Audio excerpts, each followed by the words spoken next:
ഈ കുതിരക്കളിയൊക്കെ നിർത്തണം.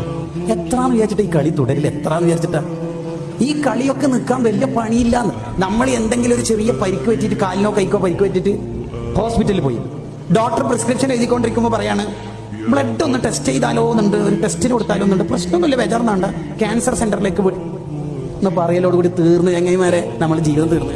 ഇനി നിന്റെ ഒരു ജീവിതത്തിൽ നീ ഇൻസ്റ്റ തുറക്കൂല, നീ യൂട്യൂബ് തുറക്കൂല. എത്ര ദിക്കറും സ്വലാത്തും എത്ര നേർച്ച ഉണ്ടാവും, എന്തെല്ലാം ബദരിയത്ത് കുത്തുബിയത്ത് ഉണ്ടാവും. തീർന്ന് ക്യാൻസർ എന്നല്ല, ബ്ലഡ് ഒന്ന് ടെസ്റ്റ് ചെയ്താലോ എന്ന് പാർച്ചിലോടുകൂടി തീർന്ന്. ആരോടാ ഈ കിബറൊക്കെ? എത്ര കാലം ഈ കട്ടൗട്ടും ഫ്ലക്സ് ഒക്കെ കെട്ടാൻ മേലെ കയറിയില്ലേ? അർജന്റീന, ഫ്രാൻസ്, പോർച്ചുഗലിന്റെ അല്ലേ? നീ താഴെ ഇറങ്ങൂല ഒരു ദിവസം വേൾഡ് കപ്പ് കഴിഞ്ഞിട്ടാണെങ്കിലും മുമ്പാണെങ്കിലും ഗ്രൗണ്ട് ഫ്ലോറിലല്ല ഉദ്ദേശിച്ചത്, കുറച്ചുകൂടി താഴെ ഖബറിൽ. അന്നൊറ്റക്ക സെലിബ്രേറ്റഡ് ടീമില്ല, ഫാൻസ് അസോസിയേഷൻ ഇല്ല, ആരുമില്ല.